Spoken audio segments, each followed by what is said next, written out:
Assalamualaikum warahmatullahi wabarakatuh. Kami dari kelompok 2 akan mempresentasikan hasil diskusi kami mengenai analisis arus kas atau cash flow analysis. Untuk pembahasan materinya terkait 1.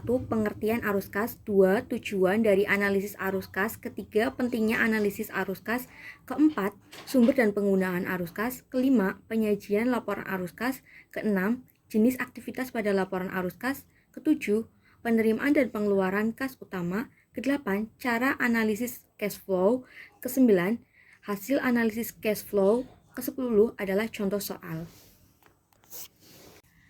Pengertian arus kas.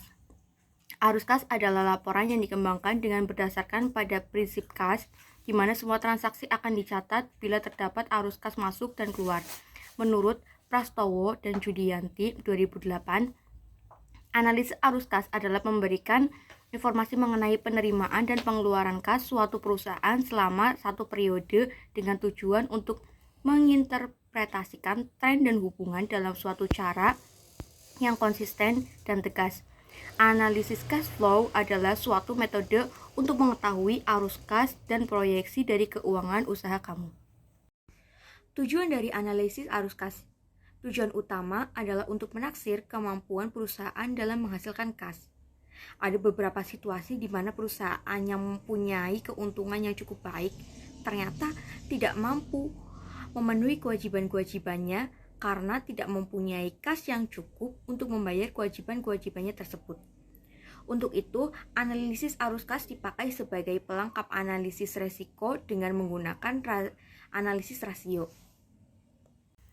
Pentingnya analisis arus kas.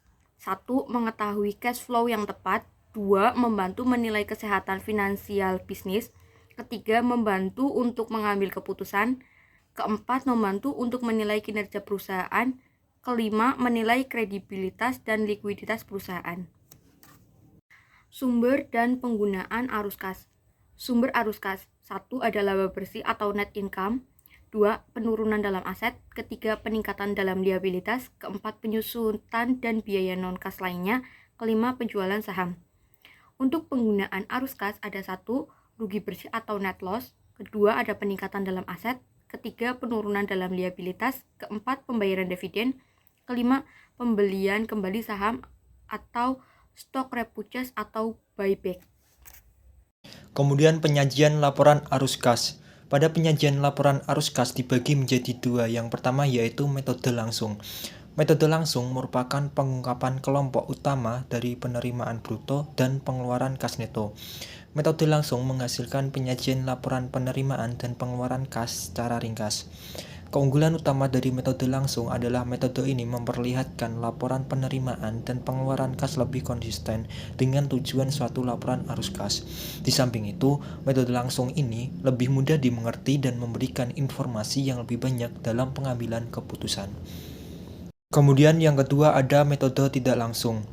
Metode tidak langsung dalam laba atau bersih disesuaikan dengan mengoreksi pengaruh dari transaksi bukan kas, pengguhan atau deferral atau aktual dari penerimaan atau pembayaran kas untuk dioperasi masa lalu dan masa depan. Dan unsur penghasilan atau beban berkaitan dengan arus kas investasi atau pendanaan. Keunggulan utama dari metode ini adalah bahwa hal ini memusatkan perbedaan antara laba bersih dan aliran kas bersih dari aktivitas operasi. Arus kas bersih dari aktivitas operasi ditentukan dengan menyesuaikan laba atau rugi bersih dari pengaruh. Yang pertama, perubahan persediaan dan piutang usaha serta hutang usaha selama periode berjalan. Kemudian yang kedua, pos bukan kas. Selanjutnya, jenis aktivitas pada laporan arus kas. Jenis aktivitas pada laporan arus kas dibagi menjadi beberapa, yaitu yang pertama, arus kas dari aktivitas operasi atau operating activities. Yang kedua, arus kas dari aktivitas investasi atau investing activities. Yang kemudian yang terakhir, arus kas dari aktivitas pendanaan atau financing activity. Kemudian aktivitas operasi. Aktivitas operasi adalah aktivitas yang berhubungan dengan operasi organisasi yang menghasilkan arus kas. Berikut ini merupakan aktivitas arus kas. yaitu yang pertama, dari penerimaan pendapatan bagi hasil, jual beli, dan sewa. Kemudian B, penerimaan pendapatan usaha lainnya. C, penerimaan dan pembiayaan dan piutang yang dihapus bukukan. Kemudian D, penerimaan pendapatan atau pembayaran non-usaha. Sedangkan arus kas keluar berasal dari aktivitas berikut ini, yaitu A, pembayaran beban karyawan, B, pembayaran tansim, C, pembayaran beban usaha selain beban karyawan, kemudian D, pembayaran pajak, E, pembayaran zakat, dan yang terakhir, penyaluran dana kebajikan. Kemudian aktivitas investasi. Aktivitas investasi mencakup pengeluaran dan penerimaan kas atau investasi dalam aset yang tidak berwujud. Arus kas keluar dari aktivitas ini misalnya pembelian surat berharga dan pembelian aset tetap. Sedangkan pada aktivitas pendanaan melibatkan penerimaan dan pengeluaran kas dalam rangka mendanai aktivitas operasi, investasi, dan pembayaran liabilitas. Sumber arus kas dari aktivitas pendanaan misalnya berasal dari setoran modal, pembiayaan yang diterima, dan surat berharga subordinasi yang diterbitkan. Penerimaan dan pengeluaran kas utama. Aktivitinya yaitu operating. Kas yang diterima ada penjualan barang atau jasa, penjualan efek yang diperdagangkan, pendapatan bunga, dan pendapatan dividen. Sedangkan kas yang dikeluarkan yaitu pembelian persediaan, gaji dan upah, pajak, beban bunga, dan yang lainnya. Yang kedua yaitu investing. Kas yang diterima yaitu penjualan aset tetap, penjualan segmen bisnis, penjualan efek yang tidak diperdagangkan, penagihan pokok pinjaman, dan yang lainnya. Sedangkan kas yang dikeluarkan ada pembelian aset tetap, pembelian efek, dan pemberi pinjaman kepada pihak lain. Yang ketiga yaitu financing. Kas yang diterima yaitu penerbitan saham dan juga pinjaman jangka panjang. Sedangkan kas yang dikeluarkan yaitu dividen kas, pembayaran pinjaman, dan pembelian kembali saham. Cara untuk menganalisis cash flow. Yang pertama yaitu catat arus kas masuk dan keluarnya. Setelah kita mencatat arus kas masuk dan keluarnya, maka kita harus menghitung kas yang bersih, menghitung operasionalnya, menghitung kas investasi, pendanaan. Setelah itu, baru kas semuanya ditotal. Setelah kas semuanya ditotal, baru kita menghitung tingkat arus kasnya. Setelah kita menghitung tingkat arus kas, maka kita akan mengetahui laba arus kas itu sendiri. Setelah kita mengetahui hal tersebut, maka kita harus melihat laporan arus kasnya itu seperti apa. Arus kas positif dan arus kas negatif. Arus kas positif yaitu arus kas di mana kas yang masuk di dalam perusahaan itu lebih besar daripada kas yang dikeluarkan oleh perusahaan. Kas masuk yang masuk kepada perusahaan seperti halnya penjualan aset, penjualan saham, dan yang lain sebagainya. Sedangkan arus kas negatif itu arus kas yang dimana posisi kas keluarnya lebih besar daripada kas masuk, seperti terlalu banyak membeli aset tetap, terlalu banyak membeli properti, membeli alat-alat, dan terlalu banyak mengeluarkan beban biaya daripada penjualannya. Seperti itu. Selanjutnya yaitu contoh soalnya. Ada perusahaan J. Leno Inc. Dengan neraca sebagai berikut. Kas sebesar 20.000 US dollar, piutang usaha 21.200 US dollar, investasinya 32.000 US dollar, aktiva pabrik bersihnya 81 US dollar, tanahnya sebesar 40.000 US dollar, sehingga asetnya kita dapat hitung dengan jumlah 194.200 US dollar. Yang kedua yaitu utang usahanya ada sebesar 30 juta US dollar, utang obligasi 41.000 US dollar, saham biasa 100.000 US dollar, laba ditahannya 23.200 US dollar. Sehingga apabila ditotal hasilnya yaitu sama sebesar 194.200.000 rupiah US dollar. Selama tahun 2007 terjadi hal-hal berikut. Yang pertama, Leno melikuidasi portofolio investasi tersedia untuk dijual miliknya dengan kerugian 3.000 US dollar. Yang kedua, sebidang tanah dibeli dengan harga 38.000 US dollar. Yang ketiga, menerbitkan saham biasa tambahan senilai 26.000 US dollar pada nilai pari. Yang keempat, dividen dengan nilai Total 10.000 US dollar telah diumumkan dan dibayarkan kepada pemegang saham. Yang kelima, laba bersih tahun 2007 adalah 35.000 US dollar, termasuk beban penyusutan sebesar 12.000 US dollar.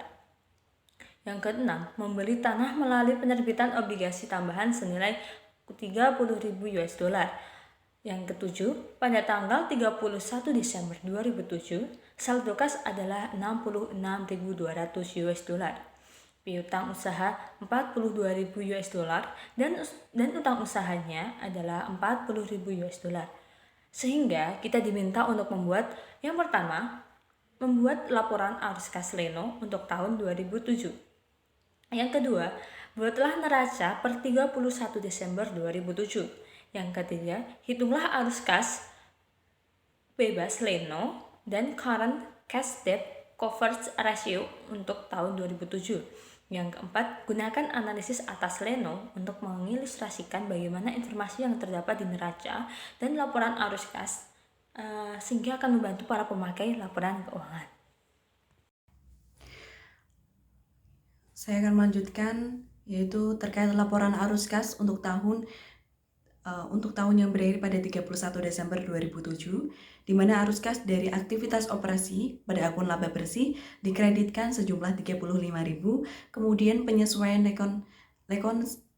rekonsiliasi laba bersih ke kas yang disediakan oleh aktivitas operasi, di mana beban penyusutan dikreditkan sejumlah 12.000, kemudian akun kerugian pada penjualan investasi dikreditkan sejumlah 3.000, kemudian kerugian kenaikan hutang usaha yang diperoleh dari 40.000 dikurangi 30.000 dengan jumlah dikreditkan 10.000, dan kenaikan hutang usaha sejumlah 42.000 dikurangi 21.200 US dollar dengan total 20.000 minus 20.000 dikurangi 20.800, di mana total aktiva operasi dari 35.000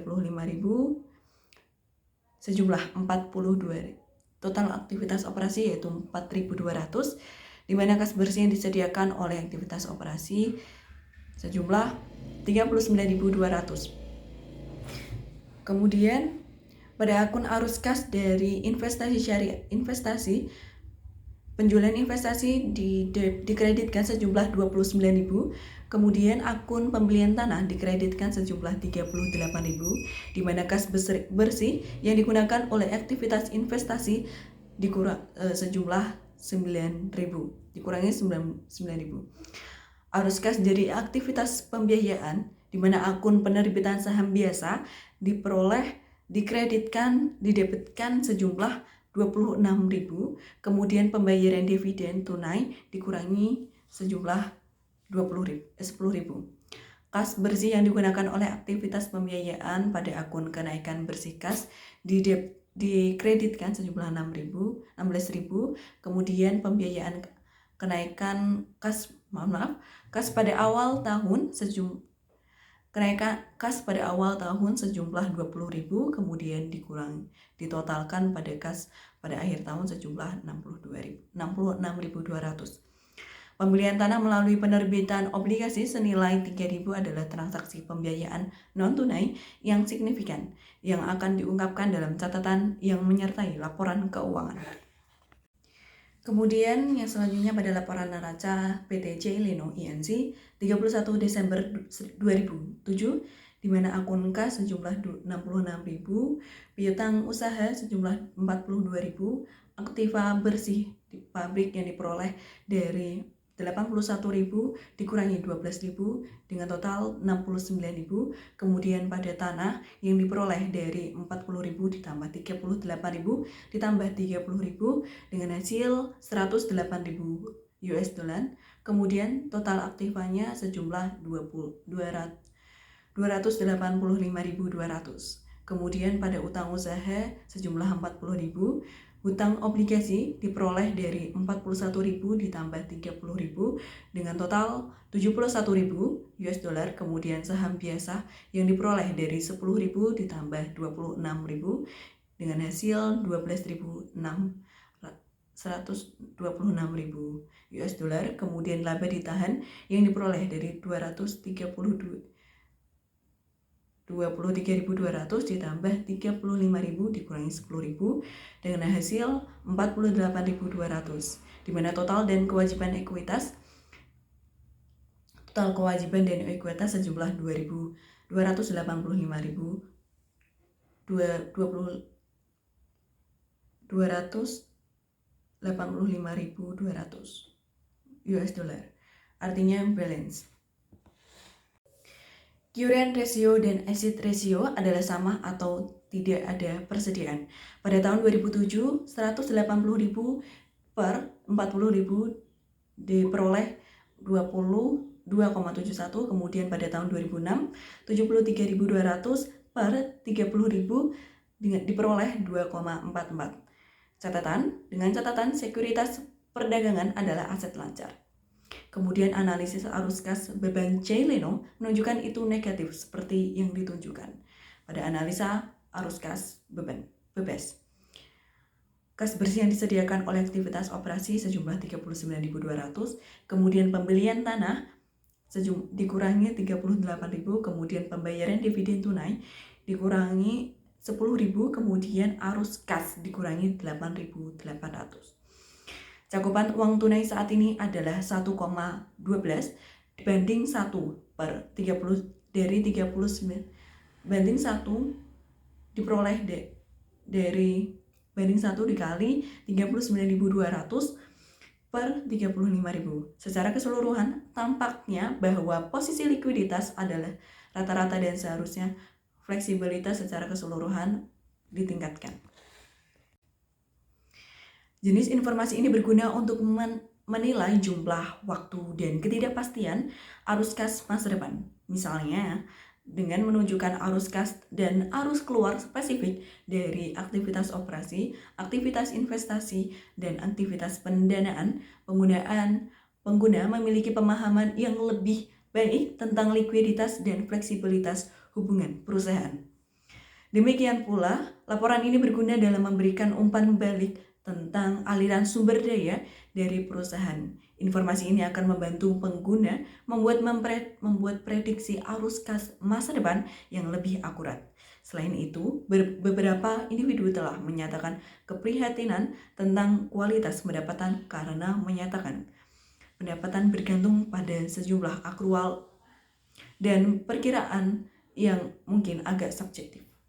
Akibatnya, semakin tinggi risiko kas yang disediakan oleh aktivitas operasi terhadap laba bersih, semakin nyaman beberapa pengguna dalam keandalan pendapatan.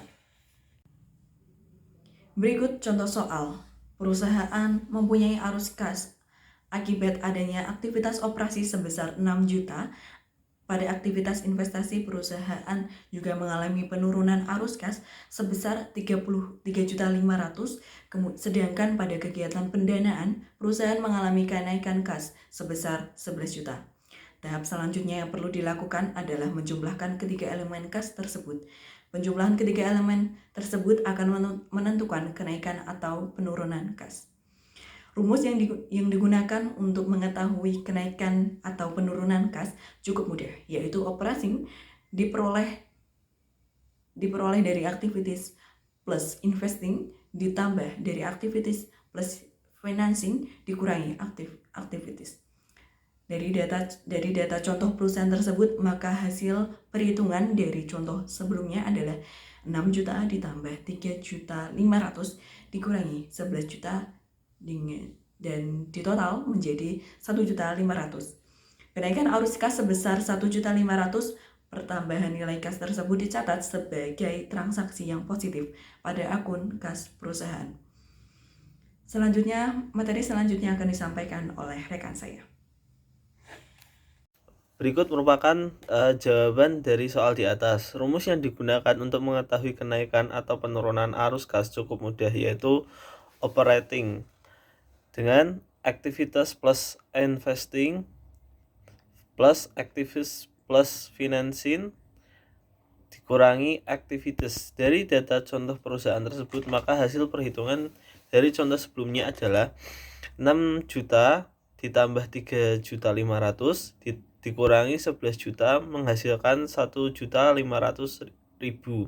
Hasil penghitungan tersebut menunjukkan bahwa perusahaan mengalami kenaikan arus kas sebesar 1.500.000. Pertambahan nilai kas tersebut dicatat sebagai transaksi yang positif pada akun kas perusahaan.